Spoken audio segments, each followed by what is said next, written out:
नमस्कार, मी तुषार राजेंद्र भोंगळे आणि ही माझी आई आहे सुनंदा राजेंद्र भोंगळे।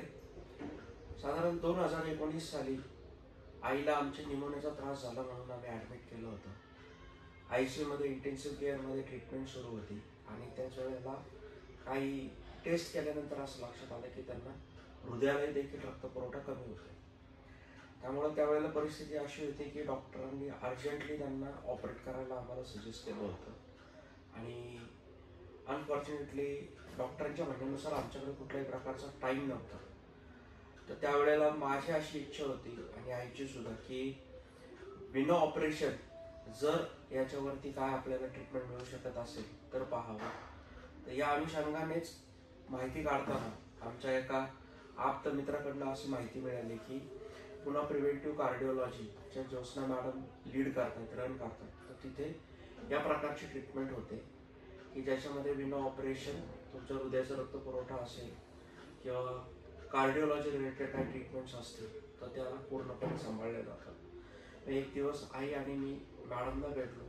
मॅडमनी खूप सुंदर प्रकारे आमचं काउन्सिलिंग केलं। एक त्यांनी आम्हाला पूर्ण होलिस्टिक रिपोर्ट काढायला लावला, त्याच्यानुसार त्यांनी आमचं काउन्सिलिंग केलं आणि आम्हाला ब्रीफिंग दिलं आणि त्यावेळेला सुद्धा आम्ही ट्रीटमेंट सुरू केली।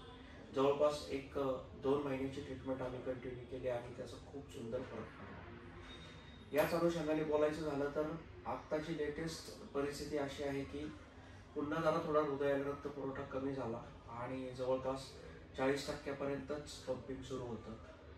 तर त्यानंतर पुन्हा आता ट्रीटमेंट घेतली। यावेळेला शिंदे सरांनी सजेस्ट केलं की आपण ECP मशीन सुरू करूयात आणि त्याच्यानंतर आता 2 महिन्याच्या ट्रीटमेंट नंतर जो लेटेस्ट रिपोर्ट आला मागच्या आठवड्यातला 23 तारखेचा, त्याच्यानुसार पूर्णपणे 60% हृदयाचा रक्तपुरवठा आला। टुडे इकोचा रिपोर्ट आहे नामवंत कार्डिओलॉजिस्टकडे। तर सांगायचं तात्पर्य हे की विना ऑपरेशन ही जी ट्रीटमेंट इथं सुरू आहे ती खूप आणि खूप प्रकारे म्हणजे अतिशय प्रभावी पद्धतीने आपल्या शरीरावर इम्पॅक्ट करते।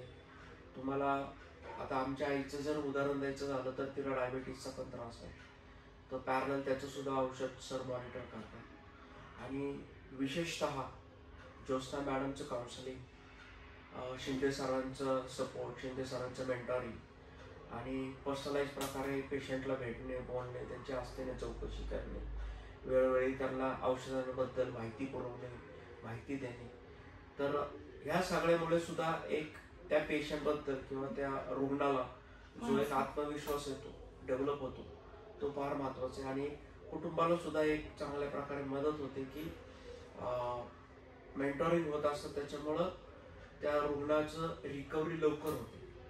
आणि इथला जो स्टाफ आहे तो सुद्धा खूप छान आहे, तरुण वर्ग आहे, त्यांना कळतं की आपण मोस्टली सिनियर सिटीजनना ऑपरेट करत आहोत किंवा त्यांना काय म्हणतात उपचार करत आहोत। त्यामुळं त्या प्रकारेच ते त्यांना डील करतात, लीड करतात, अतिशय सौम्यपणे बोलतात। त्यांना समजतं की या सगळ्यांना पेशंटली हँडल केलं पाहिजे। त्यामुळे इथला स्टाफ सुद्धा खूप सुंदर आहे। त्यामुळं आणि पुन्हा एकदा मी पूर्ण सेंटरचे आभार मानतो की त्यांनी आम्हाला या प्रकारे आमचं मत मांडण्याची संधी दिली, त्याबद्दल धन्यवाद। आणि स्पेशली शिंदे सरांचं मेंटरिंग, त्यांचा सपोर्ट खूप लाभला आणि सध्या ट्रीटमेंट त्यांच्या ऑब्झर्वेशन अंडर सुरू आहे आणि संधी दिल्याबद्दल पुन्हा एकदा आभारी आहे। धन्यवाद।